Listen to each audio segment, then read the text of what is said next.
სტუდენტს აქვს ორი არჩევანი. პირველი, ან იმუშაოს და თავისი, თქვა, ცხოვრების ხარჯები დაფაროს და მინიმუმი რაღაც გააკეთოს, ან არ იმუშაოს და მთელი დრო დაუთმოს სწავლას.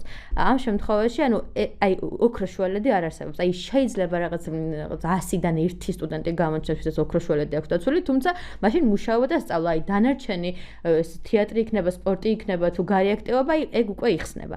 ანუ აქედან გამომდინარე, ეს არის რა მთავარი პრობლემა, რომ პირველი არ არსებობს სტუდენტური სამსახურები და ძალიან ლოგიკურია, რომ მე აი ამ ფონზე არ უნდა ილაპარაკო იმაზე, რომ სტუდენტები მიდიან რაღაც ვთქვათ უცხო ქვეყანაში და მიგრაციის პრობლემაა, ხო? ანუ აქ გაქვს პრობლემა იმის, რომ ჯერ ხარისხიან განათლებას ვერ იღებს ძალიან ბევრი სტუდენტი, მერე არ გაგაჩნია სტუდენტური სამსახურები და რაღაც ღირსეული შრომის ანაზღაურება და ასე შემდეგ და შესაბამისად ისინი სწავლენ, რა თქმა უნდა, უცხოეთში, რაც ძალიან ლოგიკურია. თუ ამ პრობლემას მოაგვარებ, რატომ უნდა მოუნდეს ვიღაცას ვთქვათ, ესე მასიურად წასვლა, ხო, ქვეყნიდან?